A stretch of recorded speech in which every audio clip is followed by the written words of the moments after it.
Assalamualaikum warahmatullahi wabarakatuh.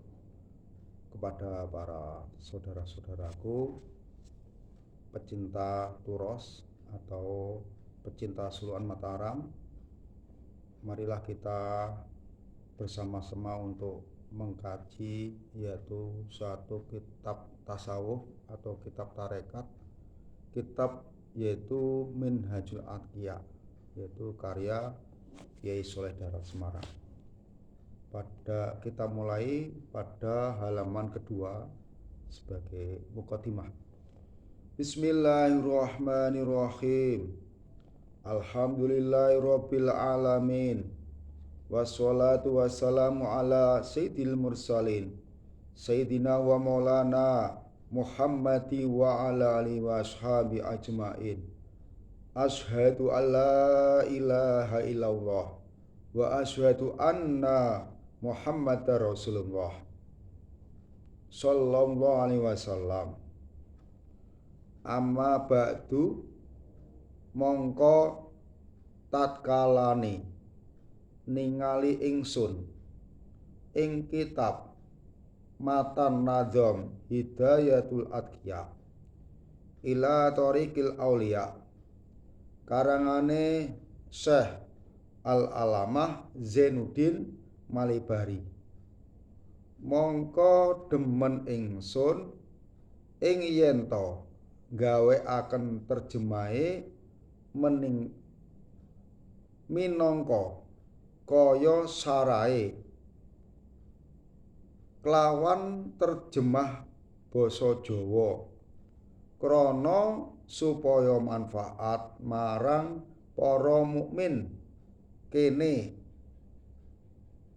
mufakate kersane ba'dul ikhwani fillah wa rasulihi ingkang den ngaji kitab Matan al-Madhkur ingkang padha nyuprih marang ingsun, mongko sarehne kaya mengkono mongko dadi istiqoroh ingsun marang Allah Subhanahu wa ta'ala lan sarta nuwun idin ingsun marang mu'alife.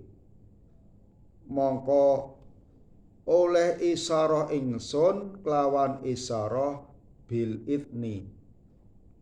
Walhamdulillahi ala dzalika, mongko dadi nejo ingsun gawe sarai iki kitab kalawan terjemah basa Jawa supaya dadi nafi' maring awamul mukminin al-jawi.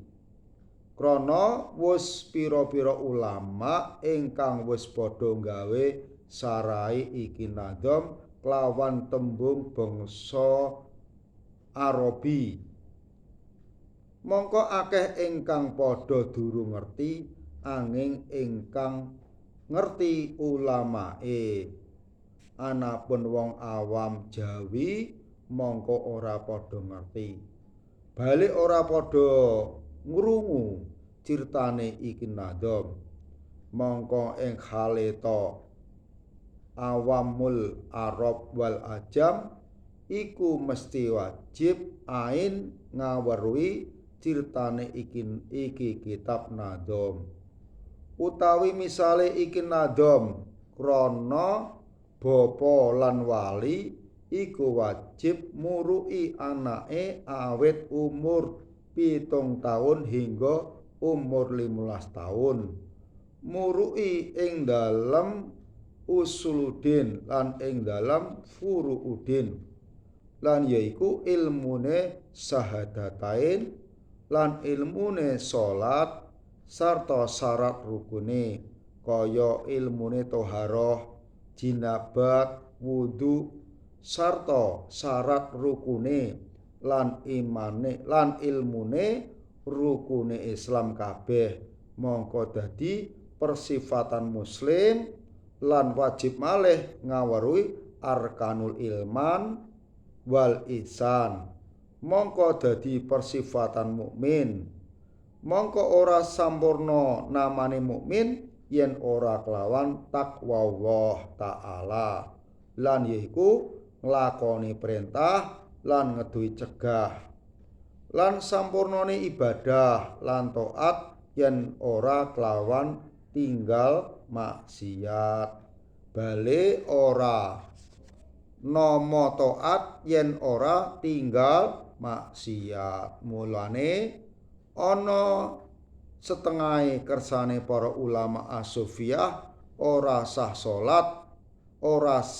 salat ana ing dalem bumi magdubah utawa jarik maksub mongko ora tinemu taat ana ing dalem jerone maksiat